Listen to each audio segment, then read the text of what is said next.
เป็นขั้นไม่เป็นขั้นพระอริยะนี่มันยังตัดไม่ขาดมันอาจจะสลบไปนับ8เดี๋ยวพอมันมีแรงมันกลับขึ้นมาสู้ใหม่ได้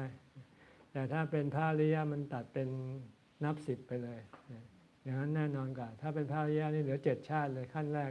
พระโสดาบันนี่จะกลับมาเกิดไม่เกิน7ชาติเป็นอย่างมากถ้าขั้นที่2ก็กลับมาเกิดเพียงชาติเดียวการเป็นมนุษย์ขั้นที่3ก็ไม่กลับมาเกิดเป็นมนุษย์ไปเกิดเป็นพรหมโลก